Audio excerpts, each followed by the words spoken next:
műsorunkon. A műsor kezdetekor hallgassuk meg közösen a szózatot.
Most pedig felkérem Mocsary Balázs polgármester urat, hogy tartsa meg ünnepi köszöntőbeszédét.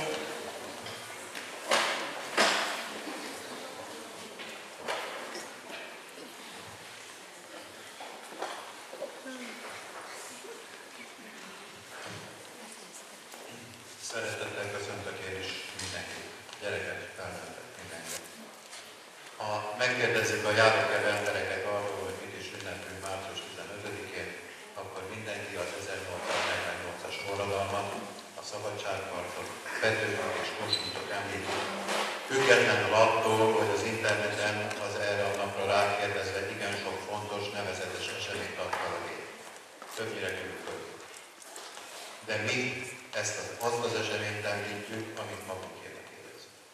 Magunkének érezzük a 168 évvel ezelőtt történteket, a résztvevők bátorsága, a szabadságba, a függetlenségbe vetett hite után, és ismerjük a napi eseményeket onnan, ahogy Petőfiék elindultak a Pilac kávéházba odáig, hogy a 10 000-esre duzzadó tömeg, a magyarok Istenére esküszünk, hogy rabok tovább nem leszünk, sort skandálja.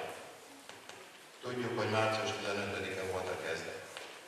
Dacára a dicsőséges tavaszi hadjáratnak és több kisebb, nagyobb sikernek a szabadság harcosainak le kellett a fegyvert tenniük másfél évvel később. Mégse volt hiába való a küzdelem a szabadságért. A napjainkban élők közül sokan beleszülettek a szabadságba, és el nem tudják képzelni, miért volt akkoriban annyira fontos dolog a szabadságért harcolni, miért voltak képesek 10 és 20 évesek is életüket adni a szabadságért. Harcba szálltak és meghaltak érte. Saját életüknél is fontosabb volt a szabadság. A szabadság más jelent annó, mint most. Más jelent számunkra a szabadság. Mit jelent számunkra a szabadság? Az, hogy szabadon választhatunk az áruházak polcain található 5 féle kenyér, 20 féle tejtermék között, vagy nézhetjük a 120 TV csatorna bármelyiket, vagy megtudhatjuk, mit főzött a Facebookos ismerősünk. Ezt is persze. De ennél sokkal fontosabb, hogy vannak személyes és kollektív szabadságjogok, amelyek alapján például szabadon mozoghatunk a szerte a világban. Jogunk van a munkavégzéshez itthon és külföldön, jogunk van a sztrájkhoz, a pihenéshez, a szociális ellátáshoz, a tanuláshoz, a szabad vélemény nyilvánításhoz, a vallás gyakorlásához. Szabadon választhatjuk meg országos és helyi vezetőinket. Kell lenni érteni? Talán nem. Viszont nem ártana több tudás, nagyobb bölcsesség ahhoz, hogy hogyan is éljünk szabadságunkkal, szabadságjogainkkal. Tisztában van-e mindenki azzal, hogy a szabadságnak vannak, voltak és lesznek törvényi korlátai? Tisztában van-e mindenki azzal, hogy a szabadságjogok a kötelességek teljesítése után járnak?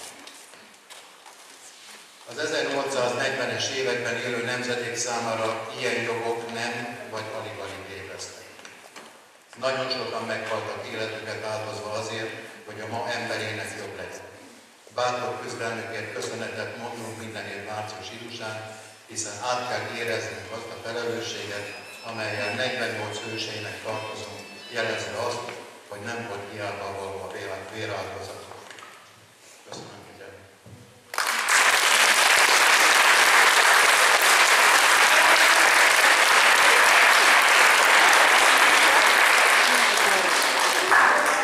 Köszönjük szépen a polgármester úrnak a beszédét.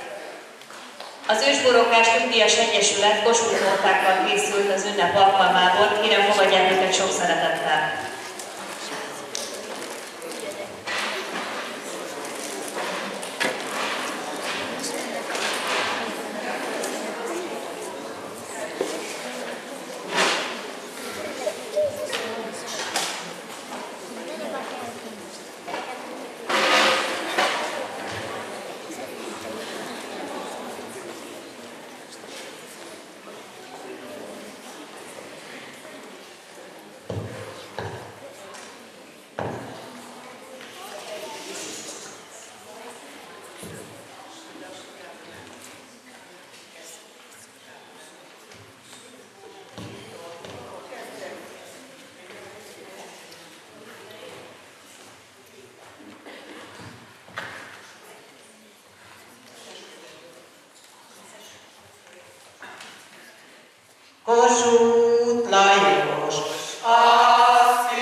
iskolánk tanulóinak műsora tulajdonképpen egy színdarab, amelynek érdekessége, hogy most nem Petőfiék szemszögéből fogjuk látni az 1848 márciusi eseményeket. Következik tehát a Balla Károly Általános Iskola tanulóinak műsora, amely történik Petőfi szülei házánál 1848 márciusában.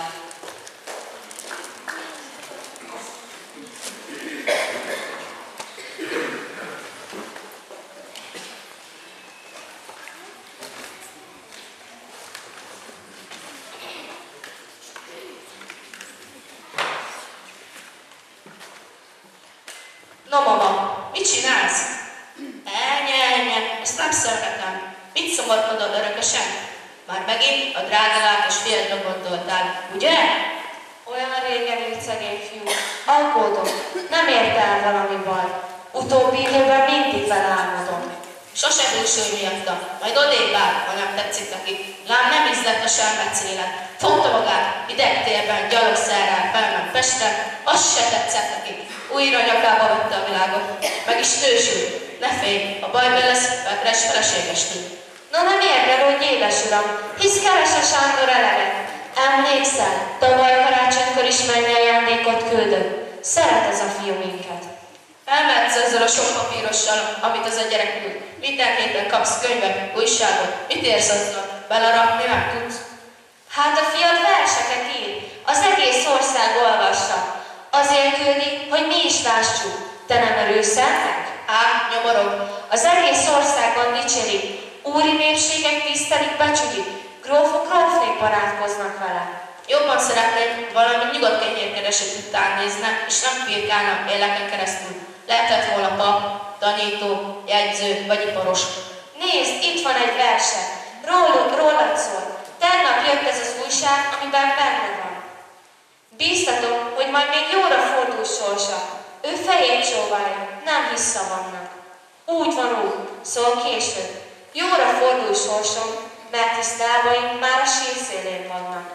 Én elszomorodva borulok nyakába, s megfüröztem arcát szemeim könnyével, mert az én atyám, egy jó öreg kocsmáros, áldja meg az Isten mindkét kezével.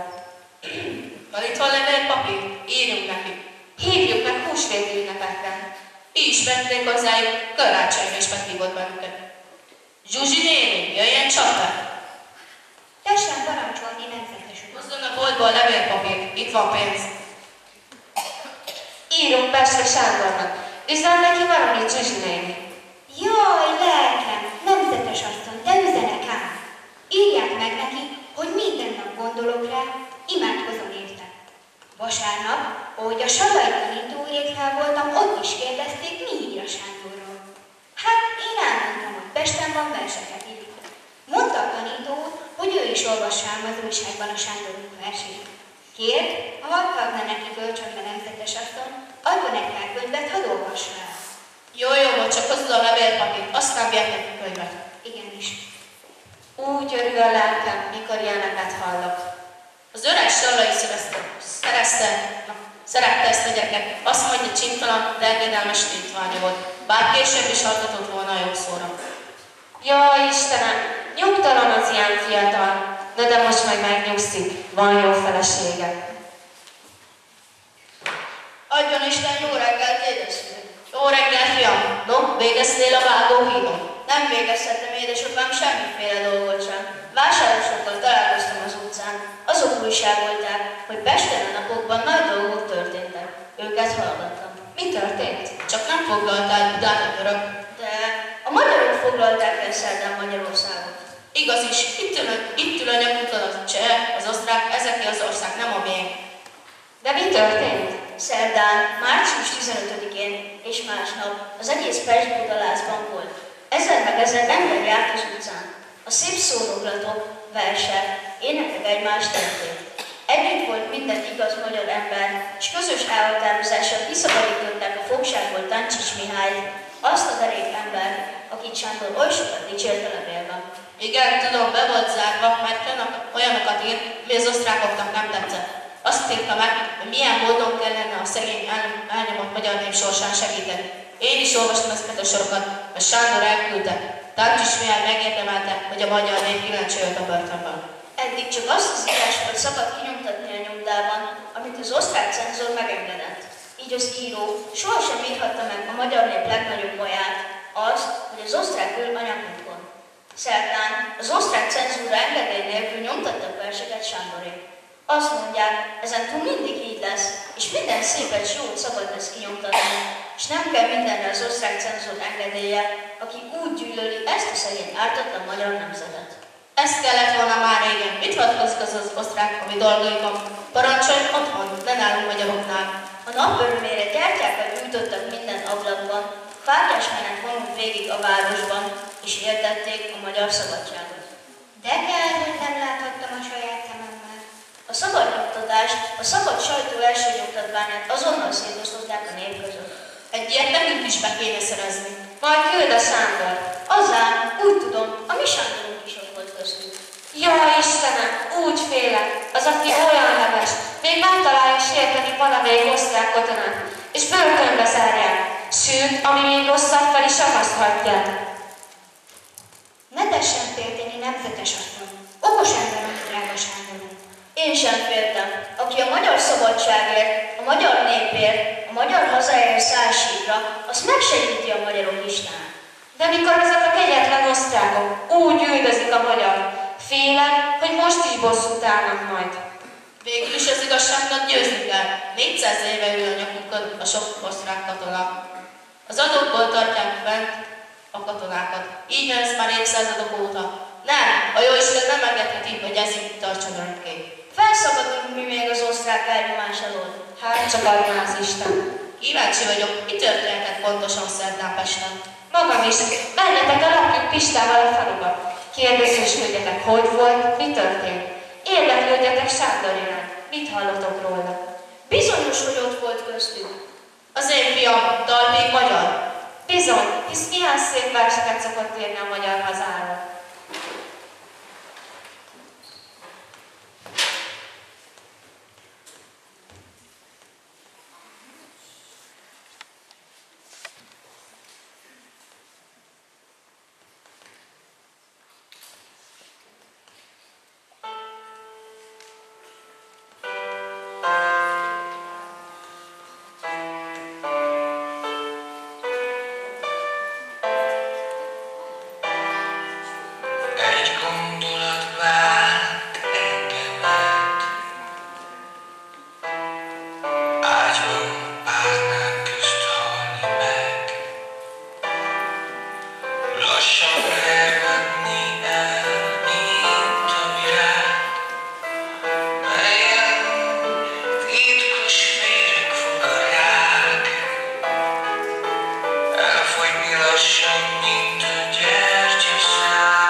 Adjon Isten jó napot. Nem tudom, jó helyen kereskedem-e. Petőfi Petróvics uramnak keresem. Itt valaki? Én vagyok. Én Fakudi Gáspár vagyok, ő pedig a feleségem. Isten éltesse. Üljen le mi nálunk. Zsuzsi néni, hozzon bort és székeket. Köszönjük, el is kér ilyen hosszú után. Honnan jöttek, Faludi uram? Pestről. Miért hoztak édesülő uram? Sok minden. A pesti népség most annyira megörült a szabad levegőnek, hogy ilyen boldog névet nem fog már hátálna föl. Halljuk, szabadságot nyert a magyar? Aztán, hála a magyarok istenének. Pénteken reggel indultam el Pestről, azután, ahogy átutaztam, mindig csak arról van szó, hogy mi történt. No, hogy volt? Meséljen, Faludi bácsi. Eljöcsém, olyan szép volt az, hogy még most is elfogyik őrűség, ha rágondolok. Azt sem tudom, hol kezdjem. Elsőnek jó végül olvasott egy levelet, amelyet a császárhoz akartak elküldeni. Itt leírták, hogy mit kíván a magyar nemzet. Mikor Jókai felolvasta ezt a 12 pontot, sokáig éjjenezte, helyeselt a nép. Ezután előállott egy fiatalember, komoly arcú volt, Szebacsotú ragyogott, és elkezdett szavalni. Hanem oly szép verset, oly szép szavatot még soha nem hallottam. Versel, mint a vihar, óriási erővel zúdult be a szívembe, és rángra gyújtotta haza szeretetem. Már jót ég minden magyar ember szívében. Esküvő emelte a kezét, és mindenki, mint egy szár, úgy zúgta, szívvel, lélekkel mondta a költő után.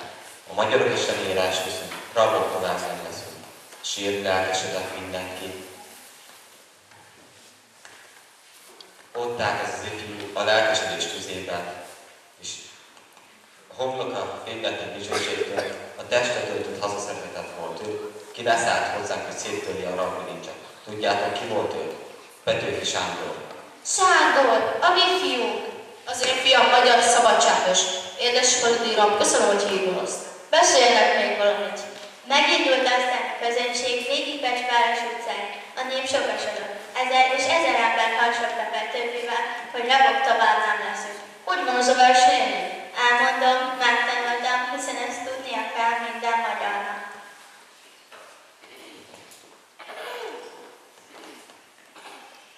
Tarka magyar, híja haza, itt az idő most vagy soha, rabok legyünk vagy szabadok?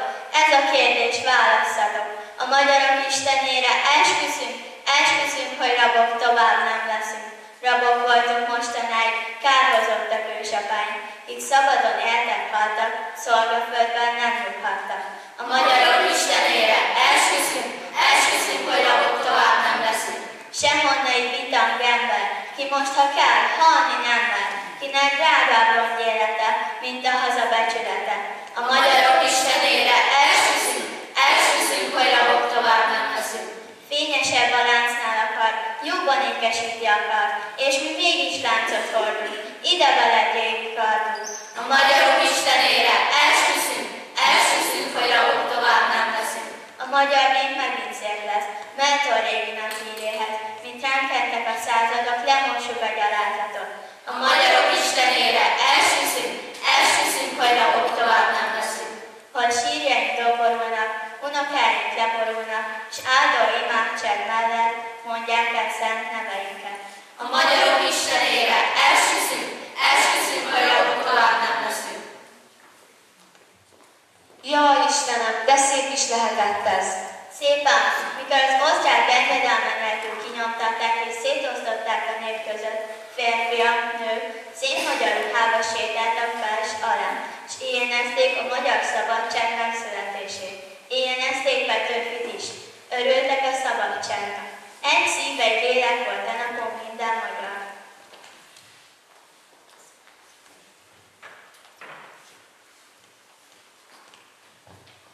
Adjon Isten! Fogadj Isten komámra! Hallottam a hírt. Hát mondom, átjövök beszélgetni. Hely, édes komám asszony, örülhetken. Fia az ország leghíresebb embere. Büszkék vagyunk nagyon, de rég gyerek, már akkor megmondtam, mikor iskolába járt. Külön volt az a többinél. Bátor, okos, szorgalmas volt. Mindig mondtam, az ilyen gyermek viheti valamire. Hallom, már meg is nősült. Meg, tavaly szeptemberben. Igazán, arról meg egészen elfelejtettünk beszélni, még a férj lelkesítette a tömeget, addig a feleség nemzeti színű kokárdákat osztott, amit saját kezileg előző este var. Az öreg táncosnak meg babérba szorult kötött. Így kell cselekedni az igaz magyar nőnek, aki szereti a hazáját. Higgyék el, az iskolában majd tanulni fogják Petőfiék tetteit.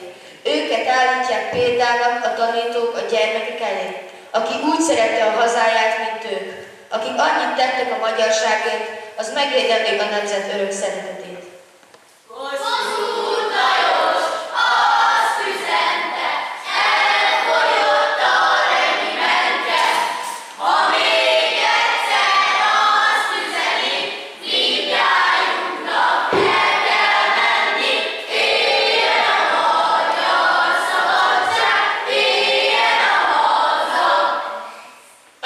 Tapja, írd be őket!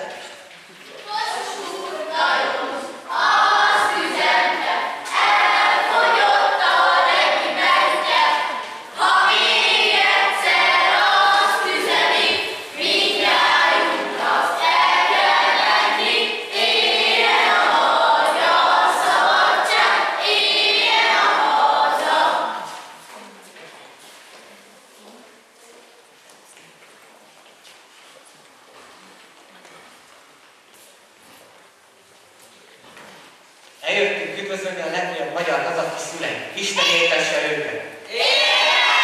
Isten értesse Petőfi Sándor! Éljen a magyar szabadság! Köszönöm, hogy eljöttetek, és én úgy éreztük a haza iránt, mint a fiam. Jó látni, hogy a mai fiatalság is úgy szereti a hazáját, akárcsak a régiek. De szeretjük ám. A baj lesz, mi is megyünk megvédeni a hazát. Jaj, gyermekeim, mi lesz, ha kiüt a háború? Pedig alig, ha nem bekövetkezik, akkor Pista mennek el. Ott a helyem, édesapám. Ránk is szükség lesz, nemzetes uram. Az, ahogy kívánja, megyünk. Megyünk mi is, apam védeket toboroznak. Jaj, gyermekeim, csak a háborúról ne beszéljetek. Ne félj, édesanyám, hiszen a hazáért megyek harcba, kendet védelmezem. A haza, ami közös édesanyám. Igazad van, fiam, a hazának most szüksége van fiaira. Menjetek, aki férfi, menjen, harcoljon, gyáván haza ne jöjjetek. Mint, hogy imádkozunk értetek, imádkozunk a hazáért.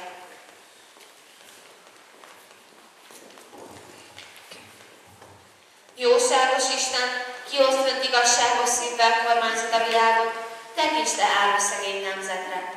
Bajba jutottunk, térden állva kérünk, ne hagyjál bennünket.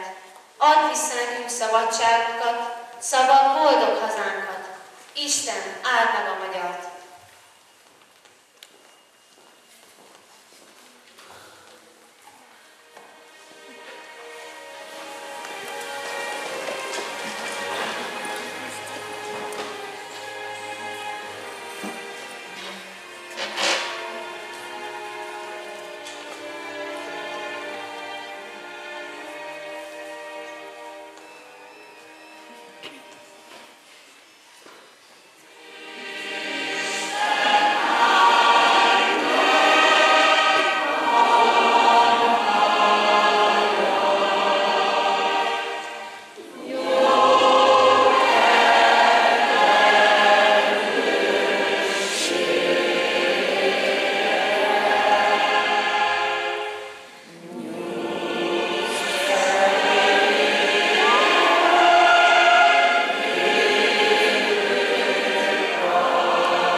Műsorunk zárásaként megkérem a tisztelt egybegyűjteket, hogy fáradjunk ki a díszudvarra és megejtsük a koszorúzást. S a zászlókon eme szent jelszóval világ, szabadság, s ezt elharsogják kelettől nyugatig, s a zsarnokság velük megütközik. Ott essem el én a harc mezején. Ott folyjon az ifjúi vér, ki szívemből, s hajkam örömteli végszava zendül. Hadd nyelj el azt az acéli zöhely, a trombita hangja, az ágyú dörej, s holttestemen át fújó paripák száguldjanak a kivívott diadalra, s ott hagyjanak engemet összetiporva. Ott szedjék össze elszórt csontomat, ha jön majd a nagy temetési nap, hol ünnepélyes lassú gyász zenével és fátyolos zászlók kíséretével. A hősöket egy közös sírnak adják, kik érted haltak szent világszabadság.